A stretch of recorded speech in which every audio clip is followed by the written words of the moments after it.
उदासीन अखाड़े में हूँ, यहाँ के तमाम महामंडलेश्वरों के साथ हूँ और जो आज हमें बताएंगे कि महाकुंभ की महत्ता के बारे में। जितने भी दर्शक यहाँ पर आ रहे हैं, भंडारे लगे हुए हैं, आयोजन हो रहे हैं, देश और विदेशों से श्रद्धालु यहाँ पर दर्शनों के लिए आ रहे हैं, स्नान के लिए आ रहे हैं। और क्या कुछ खास है जानेंगे गुरु महाराज जी। गुरु जी बताएं महाकुंभ की भव्यता, लाभ के बारे में।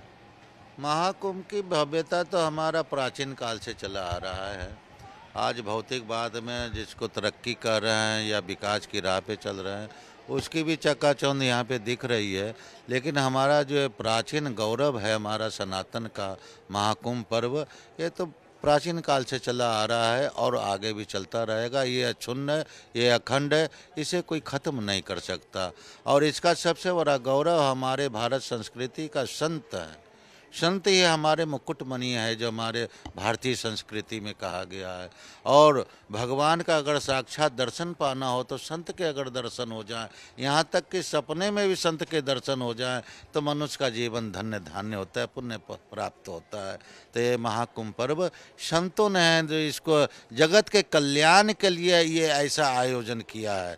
और ये आयोजन ग्रह नक्षत्र ज्योतिष के हिसाब से, बहुत गणना के हिसाब से उसमें बहुत पारंगत होना पड़ता है। उसी पारंगत का आज ये फल है कि आज मनुष्य चंद्रमा पे भी पहुंच रहा है और अनेक तरह का विकास की राह पे चल रहा है।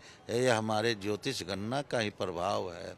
तो उसी गणना में है जो जब ये होता है कि उस समय समुद्र मंथन के बाद जो अमृत प्राप्त हुआ, और किस उस ग्रह नक्षत्र में वो है जो अमृत की बूंदें छल की प्रयागराज, हरिद्वार, उज्जैन, नासिक, गोदावरी के तट पे, तो उसी क्षण में यह जो अमृत कुंभ का आयोजन होता है। और इसको आयोजन को करने में संतों की बहुत ही प्रमुख भूमिका रही है। और संत कौन है? जो अखाड़े हैं वही संत हैं। जो गुरु शिष्य की परंपरा में है वही अखाड़ा है, उसी का अखाड़े में प्रवेश है। और सभी अखाड़े जो है अपने अपने समय में स्थापित हुए हैं और सनातन धर्म का ध्वजा है जो पताका फहराते हैं, धर्म ध्वजा स्थापित करते हैं।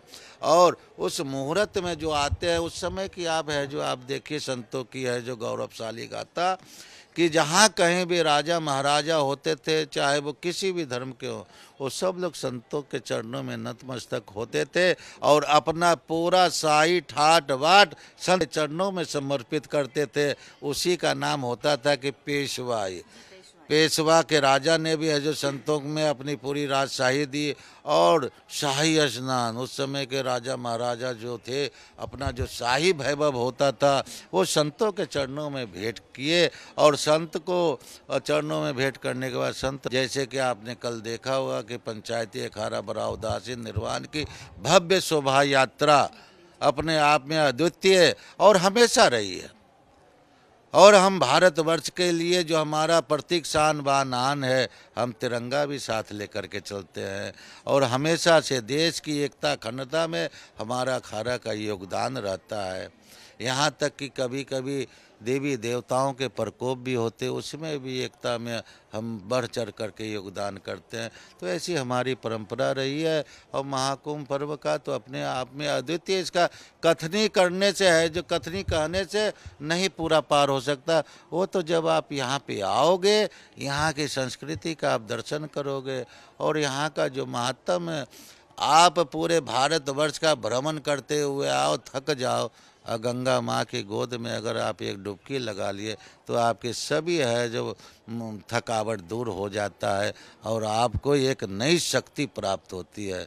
एक नई शक्ति ऊर्जा लेकर के जब पुनः आप इस संसार में आप भ्रमण पे निकलते हो, अपने काम काज में निकलते हो, तो शक्ति का अनुभव होता है। वो कब आपको प्राप्त होगा?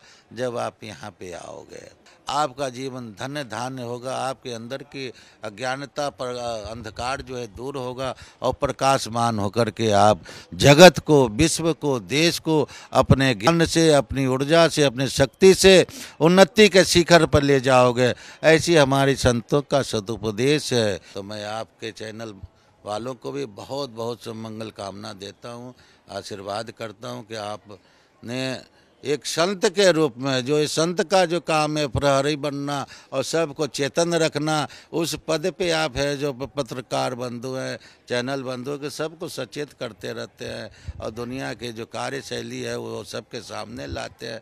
तो आपको भी बहुत बहुत सुमंगल कामनाएं देते हैं। आप शक्तिशाली हो, स्वस्थ रहो और सद विचारों से होकर के पूरी दुनिया में है जो हमारी भारतीय संस्कृति का, जो हमारी परंपरा है, संतों का, संस्कृत का, और भी हमारे यहाँ देखो गंगा का, गौ का, गीता का ज्ञान आज हमारे मोदी जी पूरे विश्व में दे रहे हैं।